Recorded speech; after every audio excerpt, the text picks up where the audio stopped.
بسم اللہ الرحمن الرحیم۔ السلام علیکم جی بی پاکستان ویڈیو کی نئی ایپیسوڈ آپ کا میزبان سہیل سالک آپ کی خدمت میں حاضر ہے۔ دوستو بہت بڑی پیش رفت ہوئی ہے، پاکستانیوں کے لیے بہت بڑی خبر آ گئی۔ جرم کر کے لوگ پاکستان سے بھاگ جایا کرتے تھے اور سمجھتے تھے بیرون ملک انہیں کوئی ہاتھ نہیں لگا سکتا۔ ایسے جرائم پیشہ افراد کی شامت آ گئی ہے، اب ان کو بیرون ملک بھی چھپنے کی جگہ نہیں ملے گی۔ پاکستان سے جرم کر کے بھاگے ہوئے 5 افراد کو امارات میں پکڑا گیا، اور صرف پکڑا نہیں گیا بلکہ پاکستان پولیس کے حوالے کر دیا گیا۔ ایف آئی اے نے انٹرپول کے ذریعے پنجاب پولیس کو مطلوب 5 ملزمان کو متحدہ عرب امارات سے گرفتار کیا۔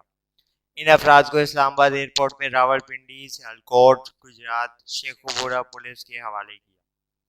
5 ملزمان قتل کے مقدمات میں پنجاب پولیس کو مطلوب تھے اور انہیں پکڑنا انتہائی مشکل ہوتا جا رہا تھا۔ ان ملزمان کے نام ہیں محمود وقاص، محمد ندیم، رمیز خان، عباس علی، شاہ گوندل۔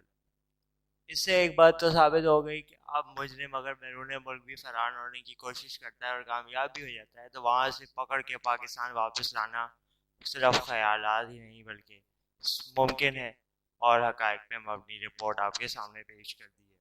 اس طرح کے مزید بھی لوگ اور آنے والی دلچسپ ویڈیوز کو دیکھنے کے لیے جیو پاکستان کو سبسکرائب کر لیں۔ ہمیں اجازت دیجیے، انشاءاللہ آپ سے دوبارہ ملاقات ہوگی، تب تک کے لیے اللہ حافظ۔ پاکستان زندہ باد۔